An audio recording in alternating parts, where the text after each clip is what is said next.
नमस्कार दोस्तों, आप सभी का स्वागत है।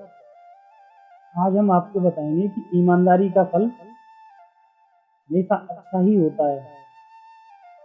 तो चलिए शुरू करते हैं। काफी समय पहले की बात है। प्रतापगढ़ नाम का एक राज्य था। वहाँ का राजा बहुत अच्छा था, मगर राजा को एक सुख नहीं था। वह यह कि उसके कोई भी संतान नहीं थी और वह चाहता था कि अब वह राज्य के अंदर किसी बढ़िया बच्चे को गोद ले ताकि वह उसका उत्तराधिकारी बने और आगे उसकी बागडोर को चला सके। और इसी को देखते हुए राजा ने राज्य में घोषणा करवा दी कि सभी बच्चे महल में इकट्ठे हो जाएं,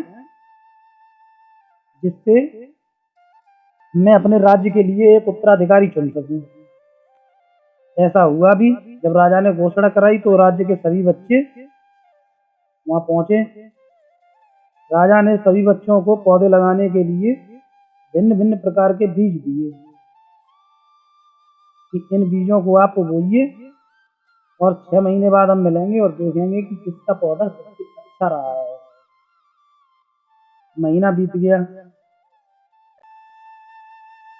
एक बच्चा उसमें ऐसा भी था जिसके गमले से अभी तक एक भी बीज नहीं फूटा था, लेकिन वह उसकी रोज देखभाल करता था और रोज पौधे को पानी देता था।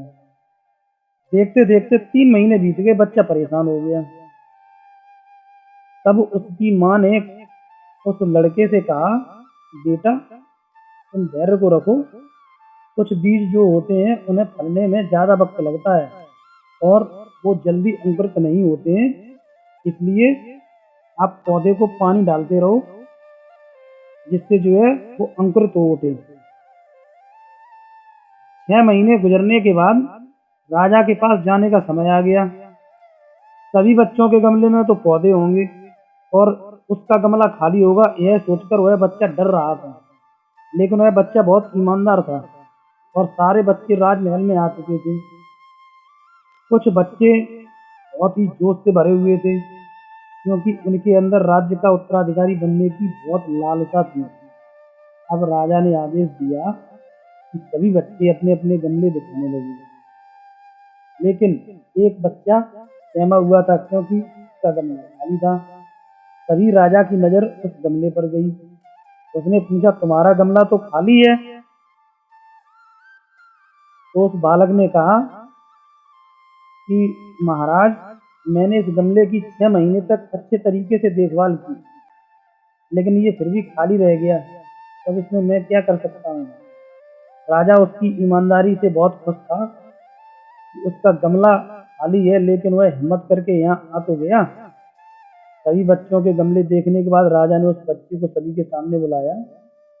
बच्चा बेचारा डर गया, सहम गया और राजा ने वह गमला सभी को दिखाया। सभी बच्चे जोर जोर से हंसने लगे। राजा ने कहा, सभी शांत हो जाइए, इतने खुश मत होइए। आप सभी के पास जो पौधे हैं वो सब बंजर हैं। आप चाहे कितनी भी मेहनत कर लें, उनसे कुछ नहीं निकलेगा, लेकिन असली बीज यही था। राजा ने उसकी ईमानदारी से खुश होकर उस बच्चे को राज्य का उत्तराधिकारी बना दिया। अब हम आपसे कहते हैं कि इस कहानी से हमें क्या सीखने को मिला। इस कहानी ने हमें यह बताया है कि अपने होना बहुत जरूरी है, क्योंकि जिस व्यक्ति के अंदर ईमानदारी नहीं है वह जीवन में किसी भी पड़ाव में सफल नहीं हो पाएगा। और अगर आपके अंदर ईमानदारी है तो कभी ना कभी आप जिंदगी में अवश्य सफल होंगे। जय जय श्री राम।